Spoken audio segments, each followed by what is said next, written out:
Colon cancer is a cancer of the large bowel, and one of the treatment options for colon cancer is surgery. In this video, we're going to cover key things that you need to know about the different types of surgery that are available.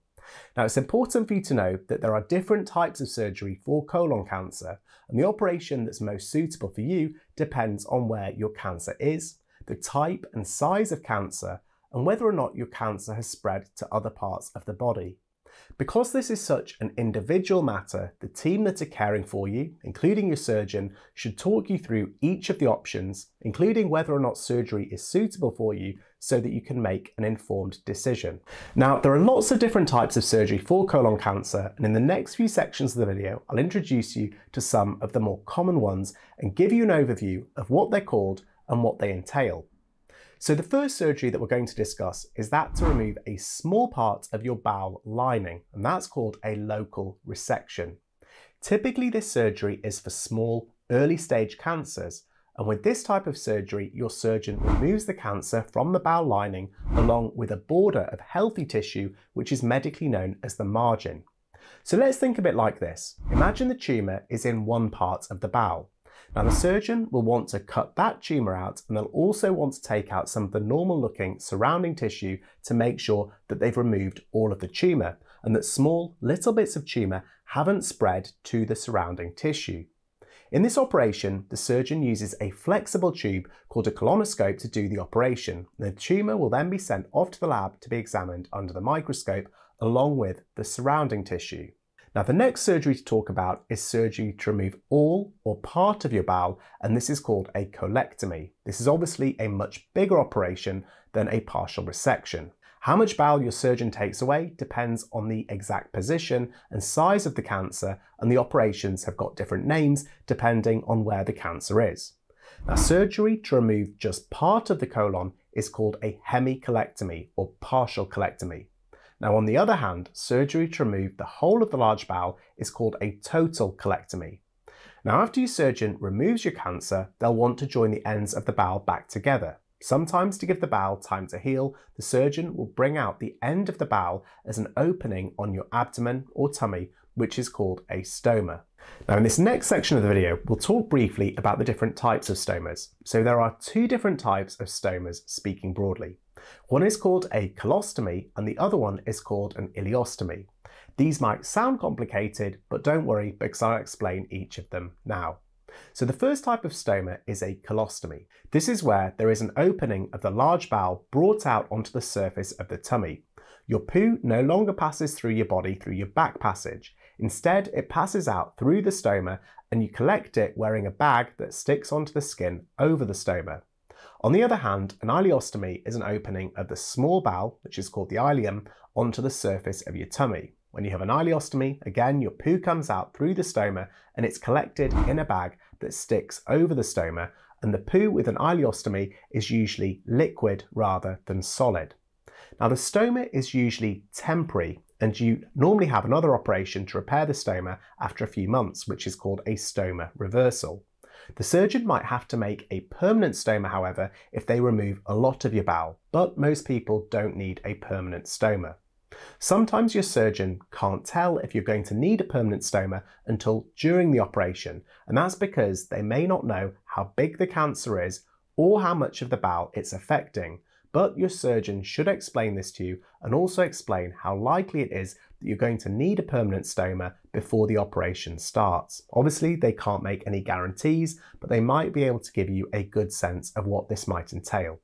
Now, in terms of what having a stoma is like and how to care for your stoma, this is a slightly different topic, but I've included some really helpful resources in the description box of this video from the NHS, as well as some great charities who focus on stoma care. They've got lots of useful resources on their respective websites, and I'd encourage you to take a look at these in your own time if you're interested. Now, there's also a great person called Misha who's very active on YouTube, who's called Mr. Crohn's Colitis, and I'd encourage you to check out his channel because he's got some really helpful videos on what it's like living with a stoma. I'd also encourage you to ask your healthcare team about the specialist stoma nurse team at your hospital. They're basically the experts in stoma management and care, and they're going to have loads of useful tips that they can give you, and they're generally a fantastic resource to help you and your family as you transition through this important journey. Now, sometimes bowel cancer can cause a blockage in the bowel because the tumour might be so big that it fills up the bowel. Now, if this happens, it's called a bowel obstruction, and you'll need an operation straight away because obviously if the bowel is blocked, your poo has nowhere to go or get out, and in this case, the bowel could perforate. If you have a bowel obstruction and go for emergency surgery, your surgeon may put a tube called a stent into the bowel. Now you can think of a stent like a tube which holds the bowel open, allowing it to work properly again and the poo to flow through it. Or your surgeon may remove your tumour from the bowel completely. Now I know we've covered the different types of operations for bowel cancer, but in terms of different methods to do the surgery, there are two main ones that we can talk about now. So the first is open surgery. Now open surgery means your surgeon makes one long cut down your tummy to remove the cancer. Whereas on the other hand, the second option is keyhole or laparoscopic surgery. This is where your surgeon makes several small cuts in your abdomen and uses little cameras and smaller instruments to try and remove the tumour. They pass a long tube with a light and camera through one of the holes, and surgical instruments are put into the other holes and are used to remove the cancer. And generally, with keyhole surgery, people recover quicker and obviously the scars are smaller. Now, your surgeon might offer you keyhole surgery if they need to remove part of your bowel, but it really depends on your individual situation, and some people aren't able to have keyhole surgery. Again, it's worth discussing this with your surgeon prior to the operation if possible.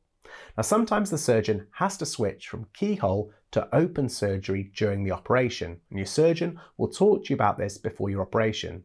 They should also run you through the risks and benefits of the operation and get your consent before doing the surgery.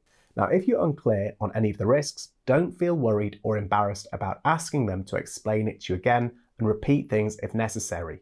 Remember, the surgeon's primary aim is to look after you and get you the best outcome possible. So the final thing that is worth mentioning is that some surgeons use a robotic system to help with the keyhole surgery. Now the machine has 4 arms. One arm holds the camera and the others hold the surgical instruments. The surgeon controls the arms of the machine to remove the cancer. Now, robotic surgery is still a relatively new technique and not all hospitals in the UK have this, but it's thought that robotic surgery could reduce the need for your doctor to switch to open surgery and hopefully reduce the complications during as well as after surgery. Again, it's worth asking your surgeon about this and whether or not it would be an option for you. Now, for more information on treatment for bowel cancer, plus lots more generally useful information about things like stomas, chemotherapy, and generally helpful, trusted resources, please do check out the links in the description box of this video, and please do leave a comment if you've got any general questions or other comments, because I'd love to hear from you. Also, if you'd like to share your own experiences of bowel cancer or surgery for bowel cancer, please do so in the comments section. This can be really, really valuable and help other people who are going through a similar journey learn about your perspectives and experiences. Until next time, thanks for watching and bye.